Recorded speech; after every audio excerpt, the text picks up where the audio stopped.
welcome and Ijoma Onyato tonight. At least 8 people killed following a clash between members of the Islamic Movement of Nigeria and the police in Kano. President Buhari joins other world leaders at the UN Climate Change Summit in Marrakesh, Morocco, to seek support for the Lake Chad Basin and Ogoniland cleanup. Former Aviation Minister Fani-Kayode leaves Kuje prison in Abuja as his trial on a 4.9 billion naira fraud charge is stalled here in Lagos. And new Chief of Staff for US President-elect defends the appointment of right-wing media man Stephen Bannon as Donald Trump's chief strategist. On business news tonight, Nigeria's inflation rate for October rises 18.3% on higher food prices, energy and transportation. And on sports news tonight, Japan's Kei Nishikori stuns world number 3 Stan Wawrinka 6-2, 6-3 at the ATP World Tour Finals in London. Hello, I'm Ibrahim Adra, and from Abuja, Minister of Defense challenges Nigerian defense attachés on better management of the country's security interests.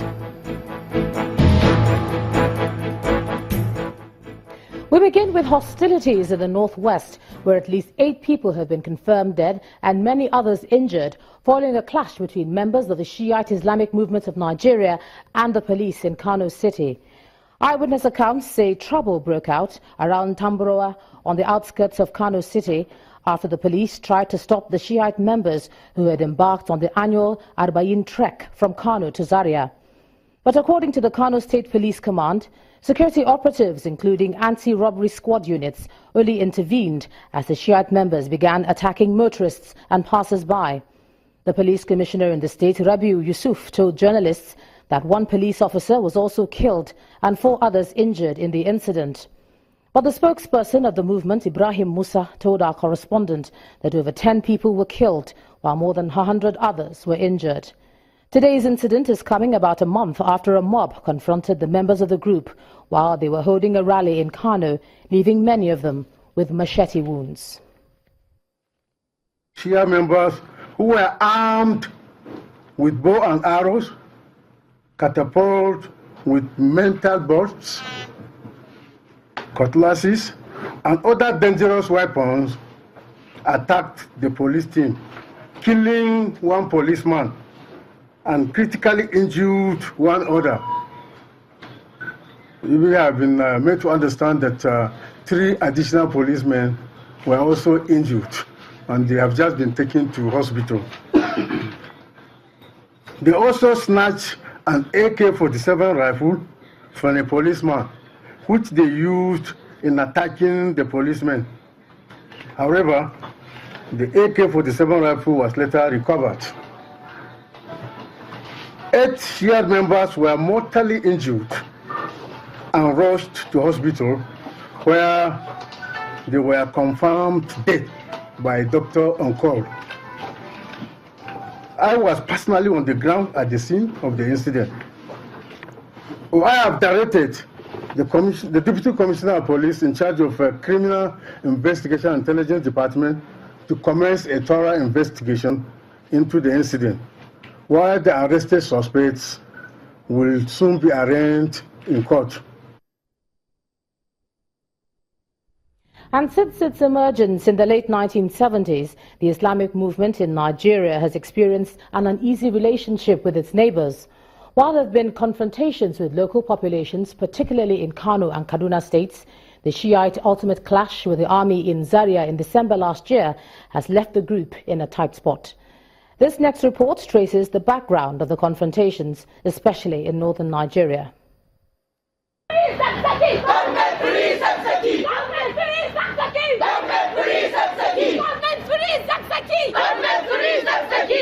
The Islamic movement in Nigeria is recognized as the umbrella organization of adherents of Shia Islam in the country. Also known as the Shiites, the movement was founded in Nigeria by Sheikh Ibrahim el-Zakzaki in the late 1970s when he was a student at the Ahmadu Bello University in Zaria. Over the years, relations between the group and its neighbors have been rather tense, particularly in Kano and Kaduna states, where it has its largest concentrations. On various occasions, the Shiites have often clashed with their Sunni counterparts in Kano, particularly during the observance of their annual festival of Ashura, commemorating the martyrdom of Prophet Muhammad's grandson, Hussein ibn Ali. The Arba'in festival, commemorating the forced march of Hussein's family across the desert, has also witnessed violence when the Shiites embark on a march from Kano to Zaria. Things came to a head on December the 12th, 2015, when members of the Islamic Movement of Nigeria in Zaria, Kaduna State, were involved in a confrontation with a convoy of the Chief of Army Staff, Lieutenant General Tukur Buratai. The army reportedly raided El Zakzaki's residence in Zaria. Several of his followers lost their lives, while Zakzaki was arrested and has been in detention ever since. On January the 16th, 2016, the Kaduna State government set up a judicial commission of inquiry into the causes of clashes between the Shiites and the Nigerian army. The commission's report, released on August the 1st, stated that the army had shot dead 348 Shiites and recommended the prosecution of all those involved in the killings. On September the 22nd, a Shiite protest in Abuja calling for the release of their leader, Sheikh Zakzaki, was broken up by the police. But the group staged another protest making the same call on November the 2nd. On both occasions, their processions resulted in massive traffic gridlocks. The group also staged a massive protest in Kaduna calling for Zakzaki's release on September the 11th. The Kaduna State government responded by banning the Shiite movement in the state on October the 7th. We need justice! Against operation! Against operation! The group has, however, remained defiant and on November the 12th staged another protest in the Kaduna State capital. However, with the group having lost its legal status in Kaduna State, the annual Arba'in march from Kano to Zaria, which has already witnessed some violence in Kano State, looks primed to degenerate into even more bloodshed in Kaduna soil once again. Charles Aruka for Channels Television News. Now, to discuss this development and security in the region, I'm now being joined on the news at 10 by a retired military officer, General Cecil Esekayigbe. Thank you so much for joining us all the way from Abuja.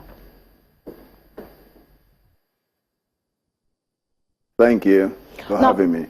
This is not the first time we're seeing this group having this sort of clash with the security forces, with the army, and now with the police. Why do you think it continues to turn violent with casualties on both sides?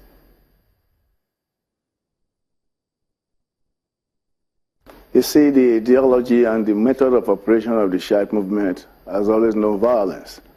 And this is because of the radicalization of the youths and their own method of operation, which is to instill fear and get whatever they want through violence. Well, some of the reports that we have, the group on their side, they say they're being prevented from having their marches. And the police say actually they're causing trouble and attacking people passing by. So what do you think the role of security forces is in this instance? The role of security forces is to maintain law and order.